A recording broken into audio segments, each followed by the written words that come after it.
We had a really good Missouri State basketball team. Team won 26 games. Obviously, thought our second half was, the first 4 minutes, second half, I think the 4-minute timeout, we had not missed a shot. And we came out ready to play in the second half. They kind of were a little stagnant early in the ball game, and obviously we got to go in there in the second half. And we play a team like this, makes threes like they do.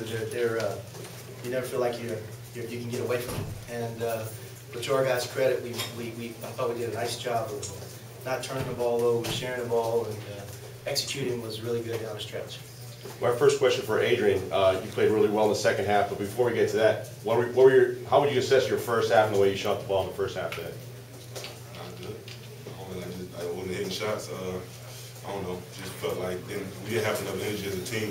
I didn't have no energy, so I mean, once the first one fell down for me in the second half, it just got it going, got hot, and I think that just changed the whole dynamics of the game. Just fans and energy, or team energy, just kept rolling. What were you thinking at halftime, knowing this could be your last game, and the way you guys were? I wasn't really thinking that. I just stayed calm. I just felt like I just wanted to win the game. As long as we won the game, get another chance to play. Coach, what did you say to them at the half? What was the message to them? It was let's play harder. Basically, let's just play a lot harder. I think we did. Good job out the way, Adrian, especially second half, Frank, how he shot and just his, what he did for you guys tonight. Well, he gave us a spark. Obviously, those first three, I think he made the first 9, scored 9 straight points, I think it was. And obviously he gave us a lift, and then we were able to get the ball inside a little bit there to Reggie during that time, which I thought was important. They did a good job of really fighting, being physical, and denying Reggie the ball. But once we moved Reggie around a little bit, he was able to post up and get the ball in the low blocks. It helped us because they had to double team him, and then he made some nice passes out. The crowd really feeds off of Reggie when he gets going inside. Did you sense that when he got going, things kind of emotionally got a little bit? Well, and I think Reggie's a guy that is a big part of our offense. I think, he had 3 assists tonight too, and I think he had a couple passes out that resulted in another pass and that open shot. So he's someone that we have to go to. We have to, have him be I love the fact that we can run offense through him. Frank, talk a little bit about that tale of two halves. I mean, I know you're saying you're being a little modest. You just told them to play hard. You go from 26 points at the break to 55 points in the second half. That's a pretty amazing turnaround. Well, it's some technical terms. So let's talk about technical terms. I can tell you technically what we talked about was our movement was not good. We didn't have good ball movement, good player movement. We were standing around. The ball was stagnant. So we had to move a lot quicker and coming off screens. And then we'd sprint into our screens. They were switching a lot of ball screens. So it's easy to switch when you walk into ball screens. And then we just started cutting harder, and I thought our execution was a lot better. The other thing too, we got stops. They were, they got a couple second shots and got some loose balls.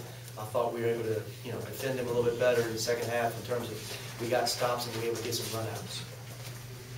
Ryan really gave you some good minutes down the stretch. Gave a good effort tonight. Yeah, you know what? He's got strep throat, so we didn't know if he was going to play. It tells you a little bit about Ryan Brown. I mean, he was in student health all day today. We didn't know what his status was going to be, and until game time, and obviously he went out there and played absolutely great down the stretch in terms of defensively and executing offensively. Was Malcolm just a little bit nicked up, or? Yeah, Malcolm just, defensively, we felt like Ryan was giving us a little bit more on the defensive end and guarding those guys, coming off screens and shooting, and Gary is too. So we wanted to go bigger on the perimeter and utilize our length, and I thought that was a big part of getting some stops on the defensive end. Another strange stat, Frank, no free throws in the first half, 24 in the second half. Yeah, that was strange. We were way more aggressive in the second half. We really were. I thought that in the first half we allowed their physical nature. We did not drive the ball with any tenacity. We did not post with any tenacity. And I thought in the second half we did a much better job of that. And that's what happens when you play hard. You'll get fouls called. And we were way more aggressive in the second half. And they were way more aggressive than us in the first half. Durand, tell us your take on this game. 55 points in a half. Not easy to do, particularly you're down by 6 and they kind of had things going their way. Just talk about the explosion keyed by AT in that second half. AT was the reason that we made that turnaround. Coach sent the message for us coming out at halftime. We took it the right way. We came out being aggressive, being together, doing exactly what we told us to do. And that was just on the defensive side. And AT did his thing on the offensive side. Once you put those two together, that made that key run. I know the crowd always feels momentum shifts. They get into it more. Do you guys actively feel that? Like when you start getting in that zone, you just feel like the positive vibe is kind of turning around a little bit? Yeah. That's that energy that we all need. That's something our coach always talk about. Once we get that energy, there's no, you're not tired anymore. That energy just gives you another burst. You want to go out there, you want to go make another stop, you want to go make another basket. So once the crowd got into it, that just took us to another level. Brandon, it's another step for you guys closer to Madison Square Garden. What would that mean for you to play there, and just how much has that motivated you and some of the other guys during this run? That means a lot to our program, for myself. I want to go back home, to everybody. We just want to advance and we're trying to, like Coach always say every day, we're not here just to play basketball. We're here to cut down nets, and that's exactly what we're trying to do this year. Frank, you've got to feel awfully good now. You played 35 games, which is a club record, but more importantly, you get a chance to play your 36th game and advance in a national postseason tournament.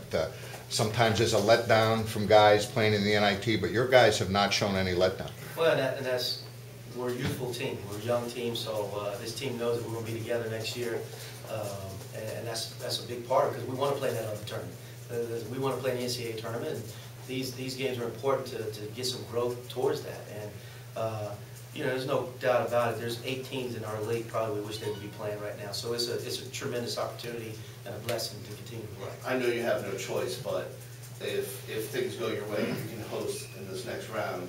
How important would that be? I want our guys to be focused on, hey, we will take whatever comes our way. You know, if we got a home game on Wednesday, that's great.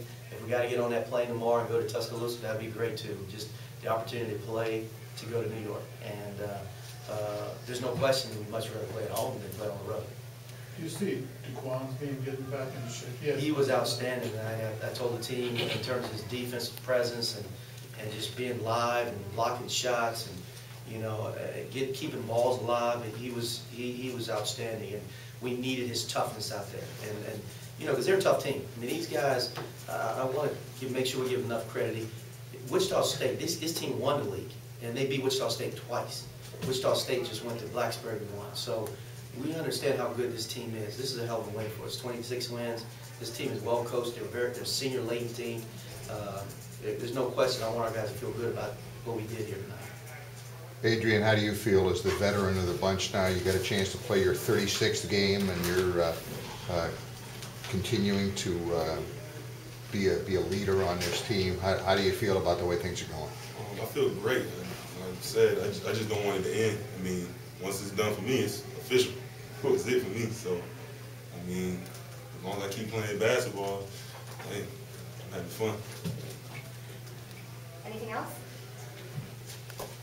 Thanks, guys.